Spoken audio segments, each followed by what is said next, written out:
സുചീന്ദ്രത്ത് നിന്ന് ഏകദേശം 3/4 മണിക്കൂർ ഡ്രൈവ് ചെയ്തപ്പോൾ നമ്മൾ പത്മനാഭപുരം കൊട്ടാരത്തിൽ എത്തിയിരിക്കുകയാണ്. ഈ പത്മനാഭപുരം കൊട്ടാരം എന്ന് പറഞ്ഞാൽ 16-ാം നൂറ്റാണ്ടിലെ തിരുവിതാംകൂർ മഹാരാജാക്കന്മാരുടെ പ്രൗഢി തെളിയിക്കുന്ന ഒരു സ്ഥലം കൂടിയാണ്. ഇതിൻ്റെ വാസ്തുവിദ്യ ലോക പ്രശസ്തമാണ്. ഇതിൻ്റെ തടി കൊണ്ടുള്ള ഒരു കൊത്തുപണികളാണ് ഇതിൻ്റെ മഹാത്മ്യം തെളിയിക്കുന്നത്. ഏതായാലും നമ്മൾ അതിനകത്തേക്ക് പോവുകയാണ്. പത്മനാഭപുരം കൊട്ടാരത്തിൻ്റെ വിശേഷങ്ങളാണ് ഇനി അടുത്തതായി നമ്മൾ കാണാൻ പോകുന്നത്.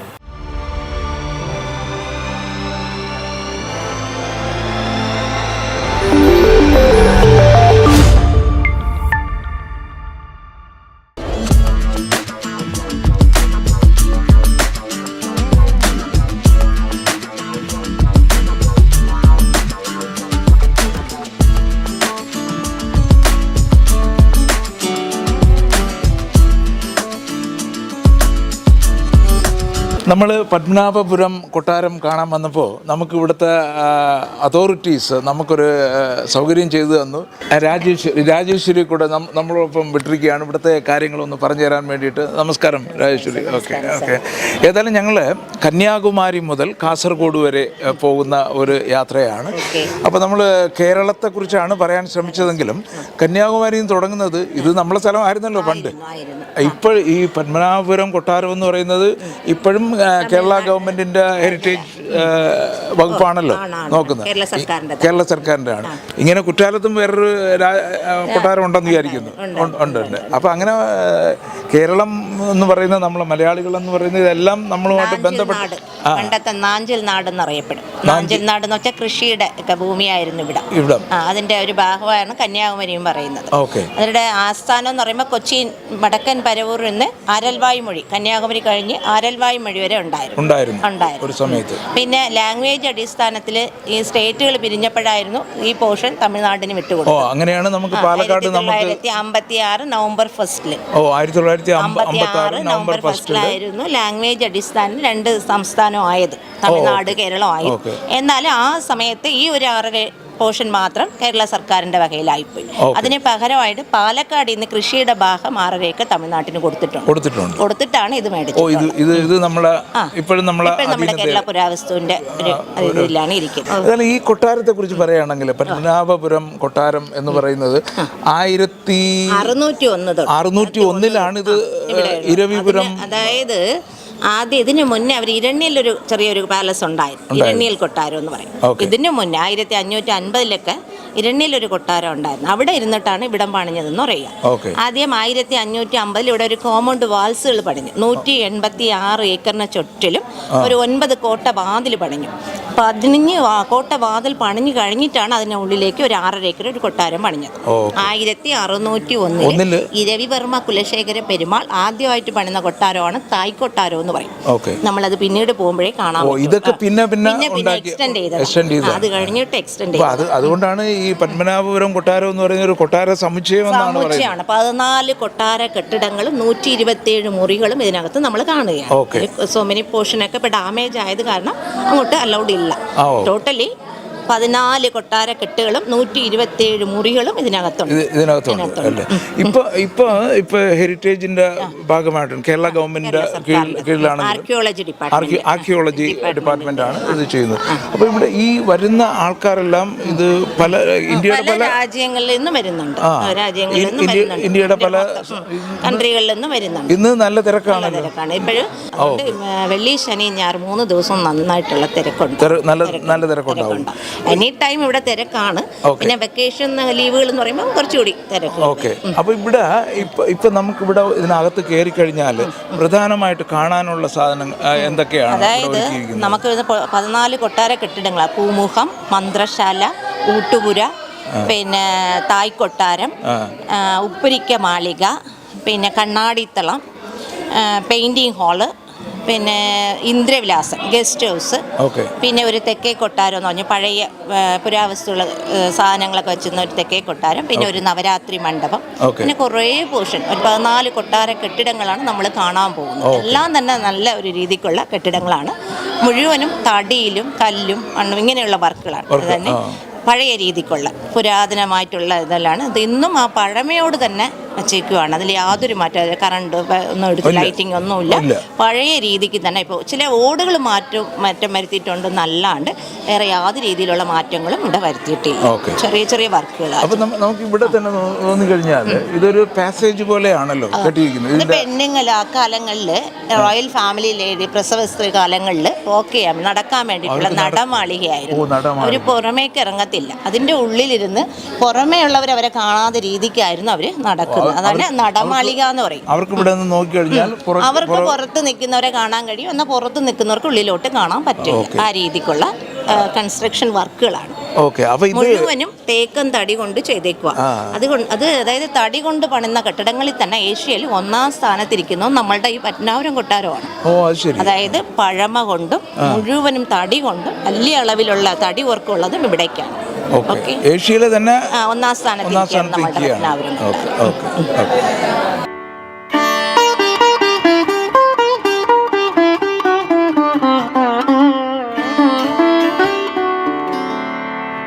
നമ്മളിപ്പോൾ ഇതിൻ്റെ പൂമുഖത്താണ് നിൽക്കുന്നത്. ഇതിൻ്റെ പ്രത്യേകത എന്താണ്? നമുക്കിവിടെ സുർക്കി കൊണ്ടാണ് തറയെല്ലാം ചെയ്തിരിക്കുന്നത്. പിന്നെ കരിങ്കല്ലാണ്. പിന്നെ ഇത് തടിയിലുള്ള തേക്കൻ തടിയിലുള്ള വർക്കുകളാണ് നമ്മൾ കാണാൻ പോകുന്നത്. 90 പൂക്കൾ വെച്ചിട്ടുണ്ട്. 90 ഡിസൈനിലാണ്. 90 ഡിസൈനിൽ തടിയിൽ ചെയ്ത് വെച്ചേക്കുക. ഓരോന്നും ഓരോ ഡിസൈനിലാണ്. ഇതൊരു മറ്റേ ഹാൻഡ് മെയ്ഡ് വർക്കാണ്. മെഷീനൊന്നുമല്ല, ഹാൻഡ് മെയ്ഡ് വർക്കാണ്. കുറേ കാലം എടുത്ത് കാണും ഇതെല്ലാം ചെയ്യാനായിട്ടുണ്ട്. പിന്നെ അതൊന്നും ഉപയോഗിച്ചിരുന്ന വിളക്കായിരുന്നു. കുതിരക്കാരൻ വിളക്ക് എന്ന് പറയും. അന്നൊക്കെ ലൈറ്റിൻ്റെ ഇതൊന്നും സമ്പ്രദായമൊന്നുമില്ല. ഇങ്ങനത്തെ വിളക്കുകളാണ് ഉപയോഗിച്ചിരുന്നത്. ആ വിളക്കിൻ്റെ പ്രത്യേകത എന്ന് പറയുമ്പോൾ നമുക്ക് ഏത് ഡയറക്ഷനിലേക്ക് വെളിച്ചം ആവശ്യമുണ്ടോ അവിടേക്ക് തിരിക്കാൻ പറ്റും. അവിടെ നിൽക്കും. സാധാരണ തൂക്കുവിളക്ക് പോലെ ചുറ്റി കറങ്ങി വരത്തില്ല. സാധാരണ തൂക്കുവിളക്ക് എന്ന് പറയുമ്പോൾ ഈ ചങ്ങല മധ്യഭാഗത്തല്ല. ഇത് കുതിരയുടെ ഫ്രണ്ട് കാലിലാണ് ആ വിളക്കിന്റെ ബാലൻസ് ഉള്ളത്. ഒരു സെന്റർ ഗ്രാവിറ്റി ഉണ്ട്. അത് കാരണം ഏത് ഡയറക്ഷനിലേക്ക് വെച്ചാൽ അവിടെ നിൽക്കും. അത് പോയിട്ട് ഒരു ലോക്ക് ഉണ്ട് സെന്ററിൽ. ലോക്കാണ് അതിന്. അത് ശരി. അപ്പോൾ ഈ വിളക്കിന് കുതിരക്കാരൻ വിളക്കെന്നാണ് പറയുന്നത്. അപ്പോൾ ഇതിൻ്റെ പ്രത്യേകത എന്ന് പറഞ്ഞു കഴിഞ്ഞാൽ നമ്മളിപ്പോൾ ഈ ഡയറക്ഷനിൽ ലൈറ്റ് വേണമെന്നുണ്ടെങ്കിൽ നമ്മളിങ്ങനെ കറക്കി വെച്ചാൽ അവിടെ നിൽക്കും എന്നുള്ളതാണ്. എക്സസ് ആയിട്ടുള്ള ഓയിൽ കളക്ട് ചെയ്യാനുള്ള ഗ്രാനൈറ്റ് പ്ലേറ്റ് ആണ്. കല്ല് കൊണ്ടുള്ള ഒരു പ്ലേറ്റ് വെച്ചിട്ട് ഓയിൽ വന്ന് സ്പ്രെഡ് ആവാതിരിക്കാൻ വേണ്ടി. നിലം വന്നിട്ട് ചുണ്ണാമ്പ്, മണല്, മുട്ടട വെള്ളം, കരിപ്പോട്ടി, കരിക്കിൻ വെള്ളം, നീലാമരി, വെളിച്ചെണ്ണ, സുർക്കി ചേർന്നുള്ളതാണ്. പഴയ ഡാമൊക്കെ മുല്ലപ്പെരിയാർ ഡാം ചെയ്തിരിക്കുന്ന ഈ പിന്നെ ഒരു കട്ടില് കാണാം. കരിങ്കല്ല് കൊണ്ട് ചെയ്തേക്കുന്നതാണ്. സാധാരണ കല്ലല്ലേ അതിനെ പോളിഷ് ചെയ്തേക്കുകയാണ്. വേനൽക്കാലങ്ങൾക്ക് തണുപ്പിനായിട്ട് മഹാരാജാവ് ഉപയോഗിച്ചിരുന്നതാണത്. കരിങ്കൽ കട്ടിലാണ്. 7 പീസാണ്. 4 കാലും സൈഡിലെത്തത് ഒറ്റ പീസും നടുവിലുള്ള ഒരു പീസാണ്. ബാക്കി 4 കാല്. ഇപ്പോഴും ഇത് ഫ്ലെക്സിബിൾ ആണ്. വേറെ ഇടത്ത് കൊണ്ട് മാറ്റിയിടുകയും ചെയ്യാം. കാലൊക്കെ സെപ്പറേറ്റ് ആയിട്ട് നമുക്ക് എടുത്ത് പോയി കൊണ്ട് ചെയ്യാൻ പറ്റും. ഉപയോഗിക്കാം. അപ്പോൾ ഇത് മൊത്തം കരിങ്കല്ല് ചെയ്ത് തണുപ്പ് കിട്ടാൻ വേണ്ടിയിട്ടാണ്. വേനൽക്കാലങ്ങൾക്ക് തണുപ്പിനായിട്ട് മഹാരാജാവ് ഉപയോഗിച്ചിരുന്നതായിരുന്നു. തൊട്ടടുത്തൊരു കസേര കാണാം. ആ കസേര ചൈനീസുമായിട്ട്, അതായത് ചീന വ്യാപാരത്തിനായിട്ട് ട്രേഡിംഗ് റിലേഷൻ ഉണ്ടായിരുന്നു അവരുമായിട്ട്. അപ്പോഴേക്കും അവർ പ്രസന്റ് ചെയ്തതാണ്. അതൊരു ഹോഴ്സിന്റെ ഷൂയുടെ ഒരു മോഡലാണ്. ഒരു ഷൂ മോഡലിലാണ് കാണുന്നത്.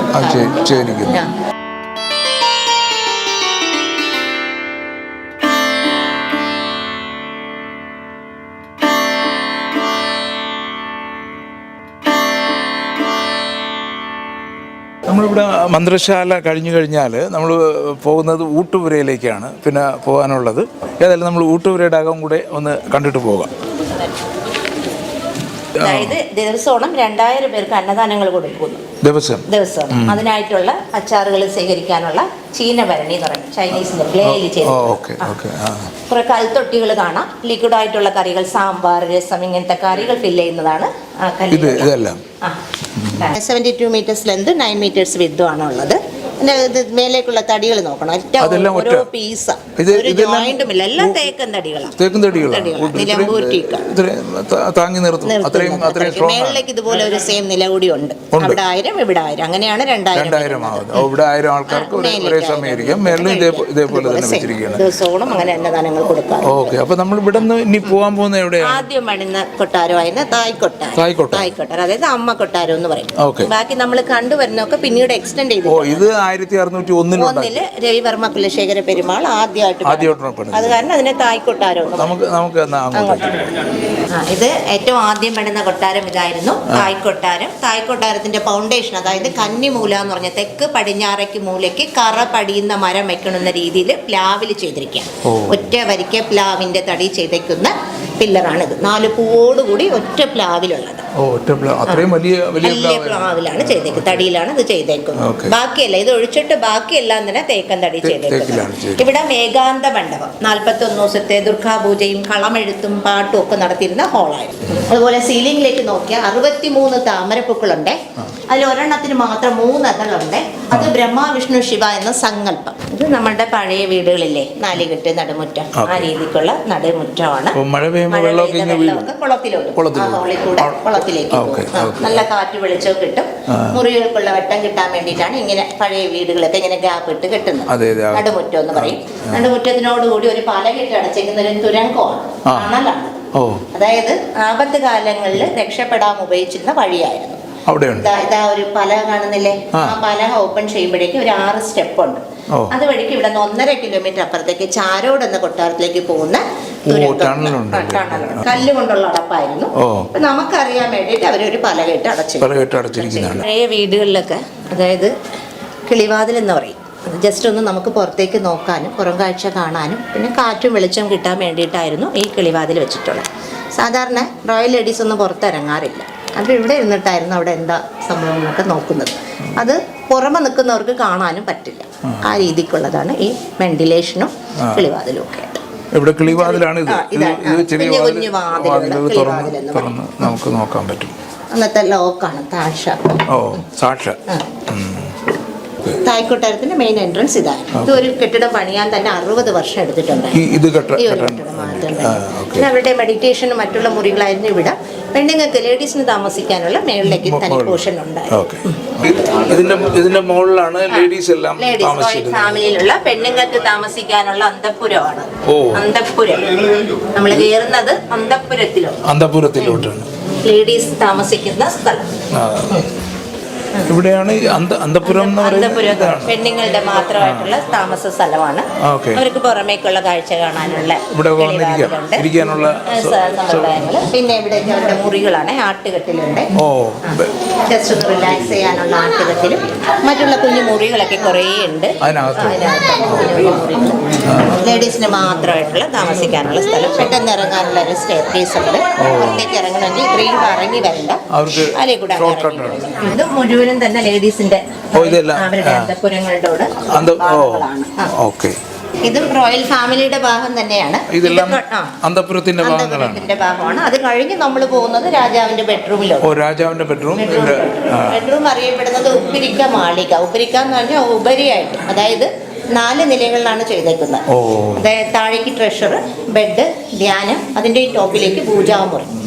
അർത്ഥം, കാമം, ധ്യാനം, മോക്ഷം എന്ന രീതിക്കായിരുന്നു 4 നിലകളിൽ ചെയ്തേക്കുക. ഫ്ലോറുണ്ട്. അത് കാരണം അതിനെ ഉപ്പരിക്ക മാളിക എന്ന് പറയും. കട്ടില് ഡച്ച് ഈസ്റ്റ് ഇന്ത്യ കമ്പനിയുടെ കട്ടില് 64 കൂട്ടം ഔഷധ തടി കൊണ്ട് ചെയ്തേക്കുന്ന കിടക്കുന്ന ഭാഗമല്ലേ, ഒരു പോർഷൻ 64 ഇനം ഔഷധ തടികൾ ചെറിയ ചെറിയ പീസായിട്ട് ജോയിൻ ചെയ്തിരിക്കുക. കാഞ്ഞിരം, കരിവീട്ടി, ദേവദാരു, ചന്ദനം, അകിൽ, അങ്ങനെ ഒത്തിരി മരങ്ങളുടെ ഒക്കെ ജോയിൻ്റാണ്. പ്രപഞ്ചക്കട്ടിലെന്നുകൂടി പറയും. പിന്നെ അദ്ദേഹത്തിൻ്റെ ടേബിൾ, ചെയറുണ്ട്. സീലിംഗിലേക്കുള്ള വർക്കൊക്കെ ഇന്ത്യയുടെയും ചൈനയുടെ ഒക്കെ ഡിസൈൻസിലുള്ളതാണ്. ഇൻഡോ ചൈനീസ് മെത്തേഡ്, അതായത് സോ മെനി ചൈനീസ് ഇൻഫ്ലുവൻസ് കൂടെ മിക്സ് ചെയ്താണ് ഇവിടെ ചെയ്തിട്ടുള്ളത്. പിന്നെ ഈ കട്ടിലിൽ പ്രത്യേകിച്ച് ഒരു സിമ്പിൾ കാണാൻ കഴിയും. അതായത് ഡച്ചുകാരുടെ അവരുടെ ഒരു സിമ്പിളാണ് ആ കാണുന്നത്. അതാണ് നമ്മുടെ പ്രസന്റിൽ ഉപയോഗിക്കുന്ന മെഡിക്കലിന്റെ എംപ്ലോയിഡ്. ആ ടീയും പാമ്പും കാണുന്നില്ലേ, ടീയും അരച്ചിട്ടൊരു പാമ്പും അല്ലെങ്കിൽ ഒരു കഴുകനും കാണും. ടീ എന്ന് പറയുന്നത് മനുഷ്യന്റെ ശരീരം, പാമ്പ് ഒന്ന് ആ ശരീരത്തിൽ ചുറ്റിപ്പിണങ്ങിയിരിക്കുന്ന അസുഖങ്ങളും കഴുകൻ അസുഖങ്ങളൊക്കെ മാറ്റുന്ന മെഡിസിനും. അതായിരുന്നു ആ സിമ്പിളിന്റെ മീനിങ്സ്. കുറേ ഡച്ച് കാർവിങ്സുകളൊക്കെ ഉണ്ട്. ഇന്നും അങ്ങനെ തന്നെ വച്ചേക്കാക്കി. ഇത് 300 വർഷത്തിനേറെ പഴമയുണ്ട്. ഇനി വാർണിഷോ പെയിൻ്റോ ഒന്നും ചെയ്തിട്ടില്ല. ആ രീതിക്ക് തന്നെ പ്രിസർവ് ചെയ്യാം. ഇതിൻ്റെ ടോപ്പിലേക്ക് 2 നില കൂടി ഉണ്ട്. ഒന്ന് മെഡിറ്റേഷനും അതിൻ്റെ ടോപ്പിലേക്ക് പൂജാമുറിയാണ്. പൂജാമുറിയിലോട്ട് ഇന്നും 2 കടാവിളക്ക് കത്തിച്ച് വെച്ചിട്ടുണ്ട്. മാർത്താണ്ഡവർമ്മയുടെ ഉടവാളും സൂക്ഷിച്ചു വെച്ചിട്ടുണ്ട്. അവിടെ നിന്ന് അന്തപുരം സ്ത്രീകളുടെ ഒരുങ്ങാനായിട്ടുള്ള സ്ഥലം മേക്കപ്പ് റൂമാണ്. അവർ സമയം അറിയാന്ന് പറയില്ലേ, അവരുടെ അറിയാണ്. അത് കണ്ണാടിയാണ്, ബെൽജിയം ഗ്ലാസ് ആണ്. ബെൽജിയത്തിൽ നിന്ന് ഇമ്പോർട്ട് ചെയ്തേക്കുക. അപ്പോഴേക്കും ഇവിടേക്ക് ഗ്ലാസ് ഒന്നുമില്ല, ബെൽജിയത്തിൽ നിന്ന് ഇമ്പോർട്ട് ചെയ്ത ഗ്ലാസ് ആണ്. സാധാരണ ഗ്ലാസ്സിൽ മെർക്കുറിയാണ് കോട്ടിങ് കൊടുക്കുന്നത്. ഇത് സിൽവറിലാണ് പൂശിയിരിക്കുന്നത് പുറകിലോട്ട്. ഇത് സ്പെഷ്യൽ എന്ന് പറഞ്ഞാൽ നമുക്ക് എവിടെ നിന്നാലും നമ്മുടെ ആക്ച്വൽ ഇമേജ് ഒരുപോലെ കാണിക്കും. അടുത്ത് പോയാലും ദൂരേക്ക് നിന്നാലും ഒരുപോലെ ഇത് കാണിക്കും. അതായത് വലിപ്പം കൂടിയും കുറഞ്ഞു അല്ലേ സാധാരണ, ഇത് അങ്ങനെയല്ല, ഒരേ വലിപ്പത്തിൽ കാണാൻ പറ്റും. പിന്നെ ഒരു ആട്ടുകട്ടിലുണ്ട്. പിന്നെ ഈ ചുവരിൽ കാണുന്ന പെയിന്റിങ്സ് ഒക്കെ കൃഷ്ണന്റെ കഥകൾ, പച്ചിലാപ്പൂവ്, പഴങ്ങളുടെ ഒക്കെ ചാറ് കൊണ്ട് വരച്ചേക്കുവാണ്. അതിനും 120 വർഷത്തോളം പഴക്കമാണ്. അമ്മ മഹാറാണിയുടെ ബെഡ്റൂം ആയിരുന്നു ഇവിടെ. ഈ കട്ടിലിൽ നടുവിൽ വരഞ്ഞിരിക്കുന്ന ചൂരലുണ്ടാണ്. പ്ലാസ്റ്റിക് വയറൊന്നും അപ്പോഴേക്കില്ല, ചൂരലുണ്ടാണ് വരഞ്ഞിരിക്കുന്നത്. വൈറ്റ് കളറിൽ കാണുന്ന ഡിസൈൻസ് ഒക്കെ ഐവറിയിലുള്ളത്, ആനക്കൊമ്പിലുള്ള കൊമ്പിൽ ഇത്രയും ഡിസൈൻ ചെയ്ത് ഒട്ടിച്ചിരിക്കുകയാണ്. ഇത് ഈട്ടിത്തടിയിലാണ് ചെയ്തേക്കുന്നത്. രാജാവിൻ്റെ അമ്മ, അതായത് മാർത്താണ്ഡവർമ്മയുടെ അമ്മ ഉമയമ്മ മഹാറാണി ഉപയോഗിച്ചിരുന്ന കട്ടിലായിരുന്നു. 1601 ശേഷം എത്ര രാജാക്കന്മാരിവിടെ? 14 പേരുണ്ട്. 14 രാജാക്കന്മാരിവിടെ ഭരിച്ചിട്ടുണ്ടായിരുന്നു. അതിൽ അറിയപ്പെടുന്നതായിരുന്നു മാർത്താണ്ഡവർമ്മ, അനിഴം തിരുനാൾ മാർത്താണ്ഡവർമ്മ. 1729 തൊട്ട് 1758 വരെയായിരുന്നു അദ്ദേഹത്തിന്റെ കാലഘട്ടം. അദ്ദേഹത്തിന്റെ അമ്മയുടെ ബെഡ്റൂമാണ് ഈ കാണുന്നത്. ഉമയമ്മ മഹാറാണിയുടെ ബെഡ്റൂമിലോട്ടാണ് നമ്മൾ നിൽക്കുന്നത്. അവരുടെ ഡൈനിങ് ഏരിയ ആണ് ഇത്. ഡൈനിങ് ടേബിൾ ആണ്.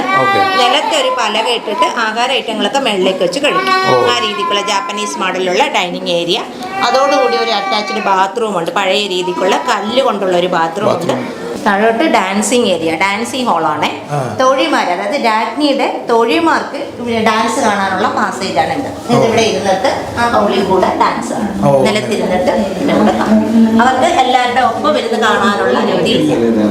രാജ്ഞിമാർക്ക് കാണാൻ വേറെ സ്ഥലമുണ്ട്. ഡാൻസിങ് ഹോൾ എന്ന് പറഞ്ഞാൽ നൃത്തമണ്ഡപമില്ലേ, അതെ. നമുക്ക് ഇവിടെ നോക്കിക്കഴിഞ്ഞാൽ ഈ കൊട്ടാരത്തിൻ്റെ ഒരു ഓവർവ്യൂ കിട്ടും. നമ്മൾ അവിടെയാണ് നമ്മൾ പൂമുഖം കയറിയത്. അതിൻ്റെ അപ്പുറത്താണ് ഊട്ടുപുര. നമ്മൾ ആ പൂമുഖത്തിലൂടെ കയറി കോൺഫറൻസ് ഹാള് വന്നു. അത് കഴിഞ്ഞിട്ട് നമ്മൾ അന്തഃപുരം കണ്ടു. അതിൻ്റെ ഇപ്പുറത്ത് വന്നിട്ട് നമ്മൾ രാജാവിൻ്റെ ബെഡ്റൂം കണ്ടു. അതിൻ്റെ മുകളിലോട്ടുള്ള 2 നില ഇവിടെ നമുക്ക് നന്നായിട്ട് കാണാൻ പറ്റുന്നുണ്ട്.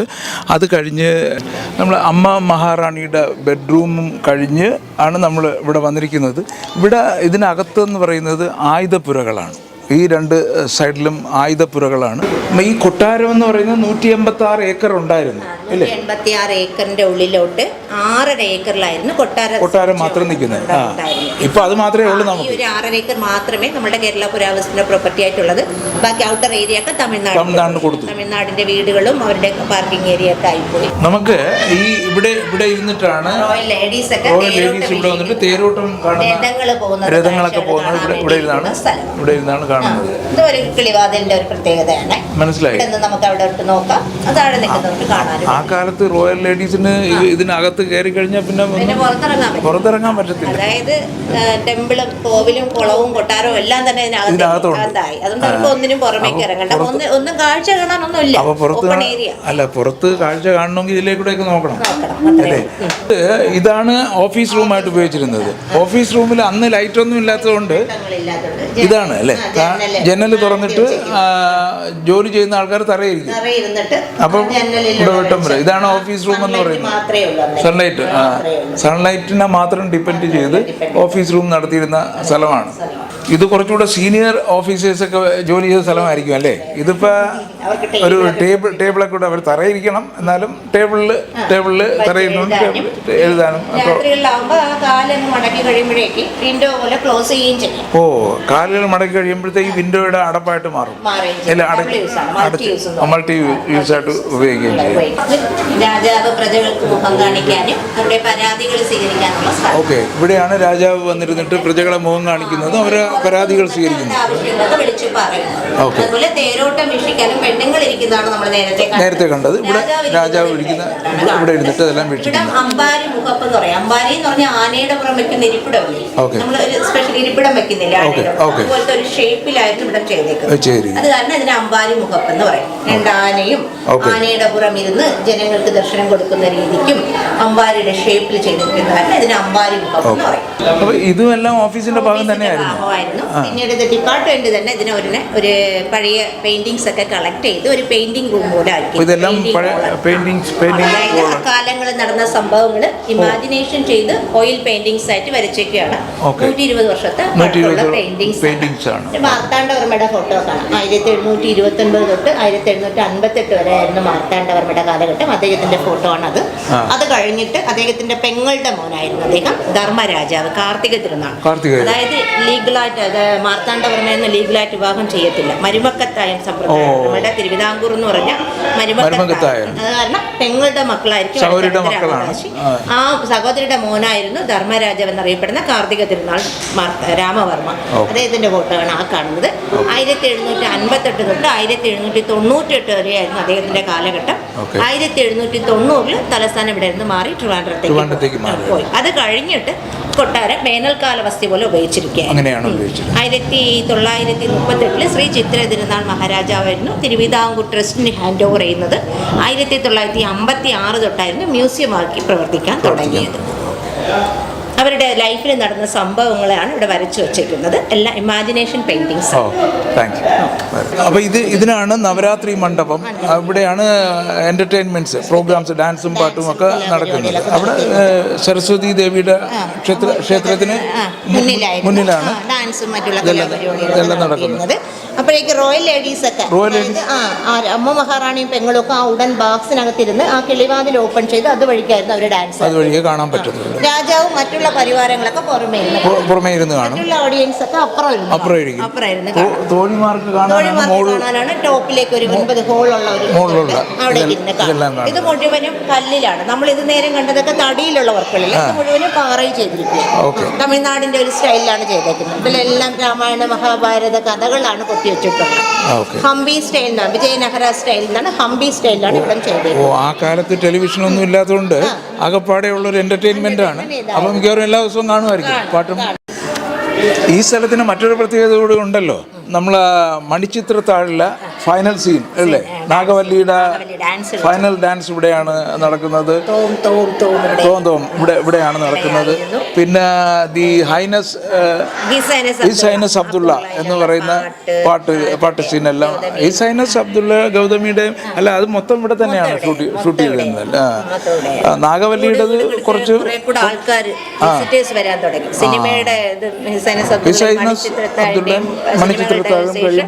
തിരക്ക് കൂടുതലാണ് ഇപ്പം. വരുന്നവരൊക്കെ ചോദിക്കുന്നത് നാഗവല്ലിയുടെ കൊട്ടാരം എന്നാണ്.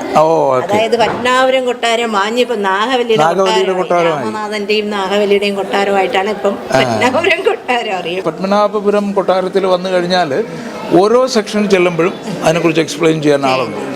അതൊരു സംശയങ്ങൾ ക്ലിയർ ചെയ്യും. പിന്നെ അത് മാത്രമല്ല, അവിടെ പ്രദർശിപ്പിക്കുന്ന ചിത്രങ്ങളൊക്കെ ഉണ്ടല്ലോ.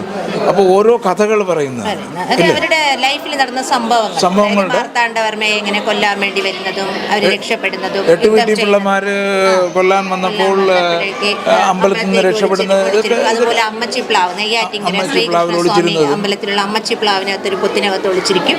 ആ അമ്മയെ പോലെ സുരക്ഷ നൽകിയ കാരണം ആ പ്ലാവിന് അമ്മച്ചിപ്ലാവ് എന്ന് പറയും. ഇന്നും അതിന്റെ ഒരു ചെറിയ പോർഷൻ അംശം ഇവിടെ ഉണ്ട്. നെയ്യാറ്റിങ്കര ശ്രീകൃഷ്ണസ്വാമി അമ്പലത്തിലേക്ക് പോകുമ്പോൾ അത് പ്രത്യേകിച്ച് മാർക്ക് ചെയ്ത് വെച്ചിരിക്കുകയാണ്. അതുപോലെ കുളച്ചൽ യുദ്ധം എന്ന് പറയും. 1741 ഡച്ചുകാരുമായിട്ട് ഏറ്റുമുട്ടി, അതായത് വിദേശ ശക്തികളിൽ ആദ്യം തോൽപ്പിച്ചത് നമ്മളുടെ മാർത്താണ്ഡവർമ്മയായിരുന്നു. 1841 ഓഗസ്റ്റ് 10 അതായത് കൊട്ടാരം, ഈ തിരുവിതാംകൂറിന്റെ ശില്പി എന്നറിയപ്പെടുന്ന നമ്മളുടെ മാർത്താണ്ഡവർമ്മ. എത്രയോ രാജാക്കന്മാരുണ്ടായിരുന്നു. അതായത് തിരുവിതാംകൂറിന്റെ നല്ല ഒരു ഇതായിരുന്നു. ആധുനിക തിരുവിതാംകൂർ സ്ഥാപിച്ചതും നമ്മളുടെ മാർത്താണ്ഡവർമ്മയായിരുന്നു. ഏതായാലും എനിക്ക് ഇവിടെ വന്നപ്പോഴുണ്ടല്ലോ, ഇനി നമുക്ക് കാണാനുള്ളത് മ്യൂസിയം മാത്രമല്ലേ, മ്യൂസിയം അന്നുണ്ടായിരുന്ന ആയുധങ്ങളും സ്ഥലങ്ങൾ മാത്രമാണ്. എന്നാലും ഇവിടെ വന്ന് തീർച്ചയായിട്ടും എല്ലാവരും വരുമ്പോൾ കൊട്ടാര സമുച്ചയമാണ്. അപ്പൊ ഇതൊരു ചരിത്ര സ്മാരകമായി എന്നും നിലനിൽക്കും. അപ്പോൾ വരുന്നവരെല്ലാം ഒരു ദിവസം ഇവിടെ വന്ന് സ്പെൻഡ് ചെയ്ത് കഴിഞ്ഞാൽ നമ്മുടെ ഈ യാത്രയിലൂടെ ഇത്തരത്തിലുള്ള സ്ഥലങ്ങൾ കൂടി കാണിക്കാനാണ് ഞങ്ങൾ ഉദ്ദേശിക്കുന്നത്. ഏതായാലും ഇത്രയും നേരം ഞങ്ങളോടൊപ്പം നിന്ന് വിശദമായിട്ട് ഈ വിവരങ്ങൾ പറഞ്ഞു തന്നതിന് വളരെ നന്ദി. Thank you. വീണ്ടും അടുത്ത ആഴ്ച നമ്മൾ ഈ യാത്ര തുടരുകയാണ്. കന്യാകുമാരിയിൽ നിന്നും കാസർഗോഡ് വരെയുള്ള കാഴ്ചകൾ കണ്ടും പുതിയ പുതിയ സ്ഥലങ്ങൾ പരിചയപ്പെട്ടും നമുക്ക് കുറച്ച് ദിവസം ഒരുമിച്ച് യാത്ര ചെയ്യാം.